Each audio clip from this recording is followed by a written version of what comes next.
नमस्कार दोस्तों, मैं हूं डॉक्टर विजय कुमार और मैं आप सभी का स्वागत करता हूं अपने इस लेक्चर में।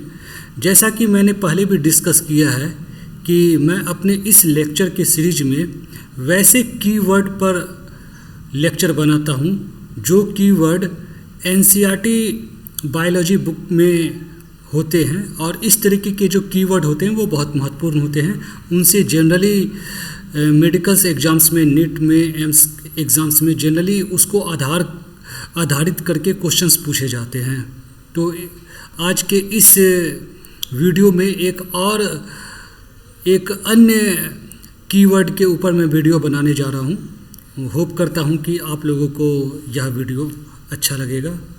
तो एनसीईआरटी बायोलॉजी क्लास 12 का यह चैप्टर 6 से लिया गया यह कीवर्ड है। पेज नंबर 100 पर दो कीवर्ड डिस्कस किए गए हैं और दोनों मिलते जुलते हैं, दोनों एक दूसरे से रिलेटेड है। एक कीवर्ड है यूक्रोमेटिन और दूसरा है हेट्रोक्रोमेटिन। इन दोनों कीवर्ड को मैंने एरो के निशान से हाईलाइट किया है। आप ऊपर में देख सकते हैं, फर्स्ट पैराग्राफ में यूक्रोमेटिन और हेट्रोक्रोमेटिन है।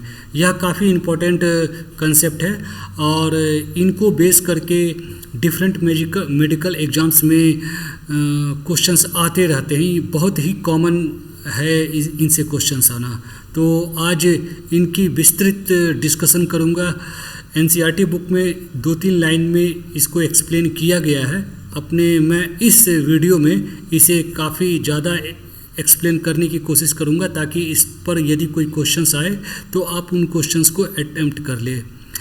मेरा यह भी उद्देश्य होता है इस वीडियो को बनाते समय, यह मैं ध्यान रखता हूँ कि मैं बहुत ज़्यादा डीप में नहीं जाता हूँ। बस एग्ज़ाम्स में जहाँ उस लेवल की एक्सप्लेनेशन देता हूँ, उस लिमिट तक मैं एक्सप्लेनेशन करने की कोशिश करता हूँ जहाँ तक कि आप क्वेश्चन सॉल्व कर सको। क्योंकि किसी भी सब्जेक्ट को, किसी भी टॉपिक को आप बहुत डीप में भी जा सकते हैं, लेकिन इतना ज़्यादा समय लगाना, इतना ज़्यादा डीप में जाकर पढ़ना, एग्ज़ाम्स पास करने के लिए यह भी अप्रोच सही नहीं होता है, क्योंकि आप फिर कई सारे डिफरेंट टॉपिक्स को आप टच नहीं कर पाओगे। तो मेरा मानना है कि आपको एनसीईआरटी के बुक में दिए गए जितने भी कीवर्ड है सबके बारे में जानकारी होनी चाहिए, बेसिक जानकारी होनी चाहिए। ऐसा नहीं है कि आप बहुत क्रिटिकली, बहुत अंदर जाकर उन सभी के बारे में इंफॉर्मेशन निकालना शुरू कर दो। तो आइए हम देखते हैं, इसको थोड़ा इनलार्ज करके देखते हैं कि एनसीईआरटी बुक में इसके बारे में क्या लिखा हुआ है। तो सबसे पहले एनसीईआरटी बुक में यूक्रोमेटिन के बारे में यह कहा गया है कि in a typical nucleus some region of chromatin are loosely packed and are referred to as euchromatin. Euchromatin के बारे में यह कहा गया है कि न्यूक्लियस के अंदर जो क्रोमेटिन होता है, इससे जस्ट पहले के वीडियो में मैंने बताया था कि क्रोमोसोम के जो सब यूनिट होते हैं उसे क्रोमेटिन कहते हैं। और क्रोमेटिन का वह हिस्सा जो कि लूजली पैक्ड होता है और लाइटली स्टेंड होता है, हल्का कलर लेता है। जब हम स्टेन करते हैं तो वह वाला हिस्सा, जब हम उसे रंगने की कोशिश करते हैं तो वह वाला हिस्सा जो होता है काफ़ी हल्का रंग लेता है, और वह जो हिस्सा है वह काफ़ी लूजली पैक्ड होता है, बहुत डेंसली पैक्ड नहीं होता है। ऐसे हिस्से को हम क्रोमेटिन के ऐसे हिस्से को यूक्रोमेटिन कहते हैं। फिर आगे जो एक्सप्लेनेशन है वह हेट्रोक्रोमेटिन के बारे में है। The chromatin that is more densely packed and stains dark are called as heterochromatin। Heterochromatin के बारे में कहा गया है कि क्रोमेटिन का वह हिस्सा जो कि काफ़ी डेंसली पैक्ड होता है, वह हिस्सा डार्क कलर लेता है। जब हम लेबोरेटरी में क्रोमोसोम को, सेल के अंदर प्रेजेंट क्रोमोसोम को डाई करते हैं, रंगते हैं, तो वह वाला हिस्सा जो डेंसली पैक्ड होता है वह गाढ़ा रंग लेता है, डार्कली कलर्ड होता है। तो वैसे हिस्से को हम हेट्रोक्रोमेटिन कहते हैं। आगे जो एक्सप्लेनेशन है उसके बारे में यह लिखा गया है कि euchromatin is said to be transcriptionally active chromatin whereas heterochromatin is inactive.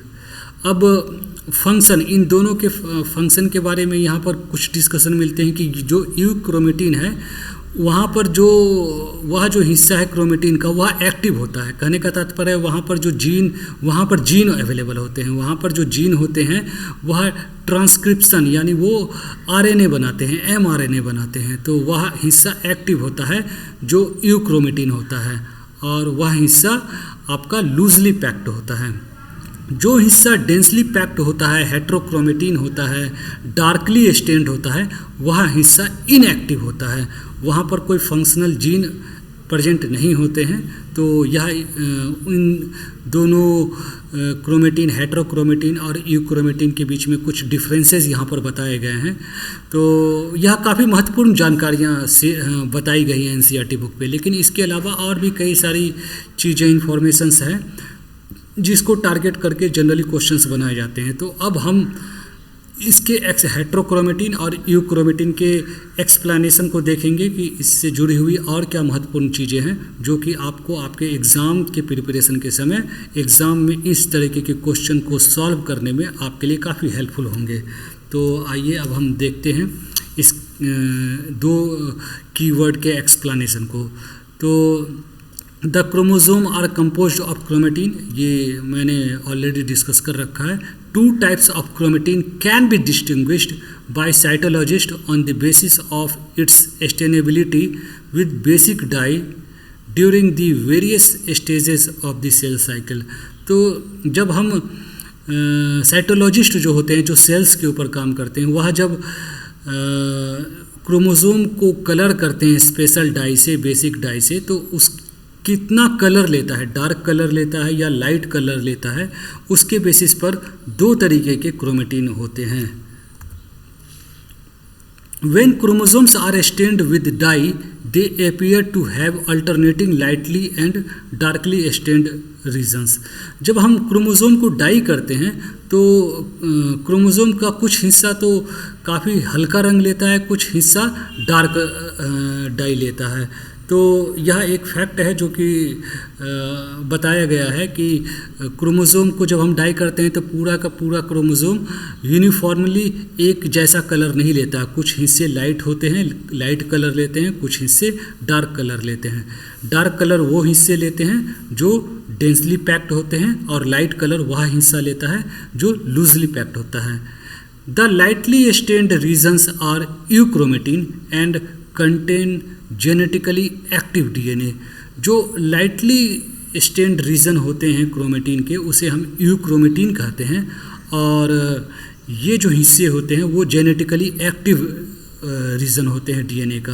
कहने का तात्पर्य है वहाँ पर जीन्स होते हैं, और वो जो जीन्स होते हैं वो ट्रांसक्रिप्शन में भाग लेते हैं, एमआरएनए बनता है, फिर एमआरएनए जो होता है वो प्रोटीन के सिंथेसिस में मदद करता है। तो इस तरीके से यह यूक्रोमेटिन जो होता है जेनेटिकली एक्टिव होता है। यह बहुत ही महत्वपूर्ण इन्फॉर्मेशन है।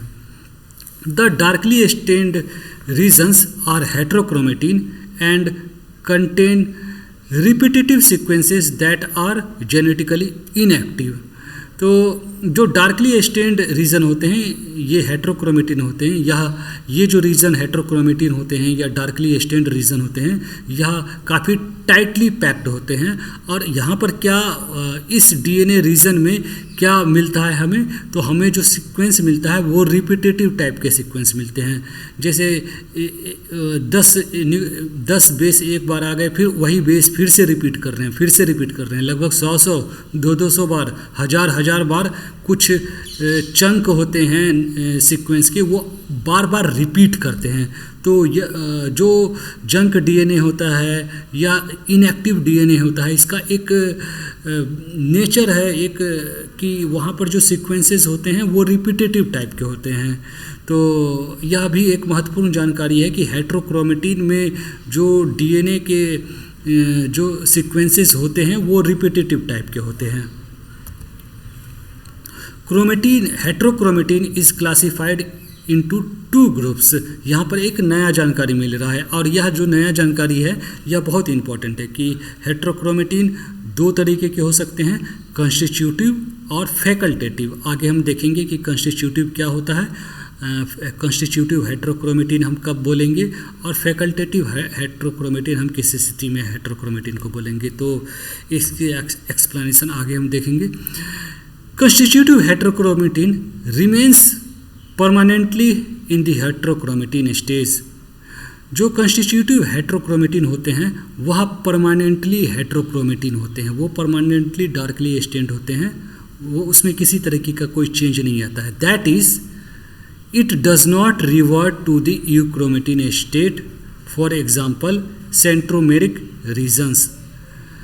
ये जो कॉन्स्टिट्यूटिव हेट्रोक्रोमेटिन होते हैं वह परमानेंटली हेट्रोक्रोमेटिन होते हैं, वह हेट्रोक्रोमेटिन से यूक्रोमेटिन में चेंज नहीं होते हैं। और इसका एग्जाम्पल है क्रोमोसोम का कौन सा रीजन जहाँ पर कॉन्स्टिट्यूटिव हेट्रोक्रोमेटिन होता है, वह है सेंट्रोमेरिक रीजन। सेंट्रोमेयर पे जो रीजन है वह परमानेंटली हेट्रोक्रोमेटिन स्टेज में रहता है और इसे बोलते हैं हम कॉन्स्टिट्यूटिव हेट्रोक्रोमेटिन। जो दूसरा है facultative heterochromatin. In contrast facultative heterochromatin is essentially euchromatin that are undergone heterochromatization. अब जो दूसरा जो टाइप है फैकल्टेटिव हेट्रोक्रोमेटिन, वह वास्तव में यूक्रोमेटिन होते हैं। वो फैकल्टेटिव हेट्रोक्रोमेटिन वास्तव में यूक्रोमेटिन होते हैं, लेकिन वह जरूरत पड़ने पर समय समय पर यूक्रोमेटिन से हेट्रोक्रोमेटिन में कन्वर्ट हो जाते हैं। तो कन्वर्जन यूक्रोमेटिन से हेट्रोक्रोमेटिन में कन्वर्जन की प्रक्रिया को हम बोलते हैं हेट्रोक्रोमेटाइजेशन। इनमें हेट्रोक्रोमेटाइजेशन होता है, वो बेसिकली वास्तव में तो यूक्रोमेटिन होते हैं, लेकिन जब ज़रूरत नहीं होता या फिर कभी कभी वो कॉम्पैक्ट हो जाते हैं, डेंसली पैक्ड हो जाते हैं, तो उस अवस्था में वो हेट्रोक्रोमेटिन में चेंज हो जाते हैं। तो इस तरीके का जो रीजन होता है क्रोमेटिन का, उसे हम बोलते हैं facultative heterochromatin. The distribution of constitutive heterochromatin with in A chromosome is highly specific. मैंने इससे पहले जो कंस्टिट्यूटिव हेट्रोक्रोमेटिन के बारे में डिस्कस किया था, वह रीजन क्रोमेटिन का जो कि हमेशा हेट्रोक्रोमेटिन ही रहता है, उसे कंस्टिट्यूटिव हेट्रोक्रोमेटिन बोलते हैं। उसका जो लोकेशन जो होता है वह काफ़ी स्पेसिफिक होता है। क्रोमोसोम में किसी स्पेसिफिक जगह पर ही कंस्टिट्यूटिव हेट्रोक्रोमेटिन पाए जाते हैं। In general heterochromatin is found in centromeric and telomeric regions, but other region में also contain heterochromatin. In general heterochromatin जो होते हैं वो सेंट्रोमेयर पर, और सेंट्रोमेयर पर आपको कंस्टिट्यूटिव हेट्रोक्रोमेटिन मिलेंगे। तो इन जनरल जो हेट्रोक्रोमेटिन होते हैं वो सेंट्रोमेयर में और टेलोमेयर पे मिलते हैं, बीच के हिस्से में, और बिल्कुल एक्सट्रीम रीजन में आपको हेट्रोक्रोमेटिन मिलेंगे। लेकिन अदर रीजन भी हो सकते हैं क्रोमोसोम में, यहाँ तो आपको इन जनरल मिलेंगे, लेकिन और भी क्रोमोसोम के कई हिस्से होते हैं जहाँ पर आपको हेट्रोक्रोमेटिन मिलते हैं। Genetic studies have revealed that constitutive heterochromatin is largely genetically inactive, while almost the entire gene are located in euchromatin region of chromosome. Genetic study से ऐसा पाया गया है कि जो कंस्टिट्यूटिव हेट्रोक्रोमेटिन है, सेंट्रोमेयर के पास जो हेट्रोक्रोमेटिन होते हैं, जनरली जो कंस्टिट्यूटिव हेट्रोक्रोमेटिन होते हैं वो सेंट्रोमेयर के पास होते हैं, वहाँ पर जो हेट्रोक्रोमेटिन होते हैं वो लार्जली जेनेटिकली इनएक्टिव होते हैं। जेनेटिक स्टडी से यह पाया गया है कि जो कंस्टिट्यूटिव हेट्रोक्रोमेटिन है, चाहे वो सेंट्रोमेयर के पास हो या कहीं और भी हो, यदि वो कंस्टिट्यूटिव है तो वो जेनेटिकली इनएक्टिव होगा। और जो जेनेटिकली एक्टिव रीजन में होते हैं वह जनरली यूक्रोमेटिन रीजन में मिलता है। तो in general constitutive heterochromatin genetically inactive होते हैं, लेकिन यदि फैकल्टेटिव हेट्रोक्रोमेटिन है तो वो रीजन भी प्रायः इनएक्टिव ही पाया जाता है। कौन सा रीजन एक्टिव मिलेगा आपको? तो यूक्रोमेटिन वाला जो रीजन होता है वह जनरली एक्टिव होते हैं।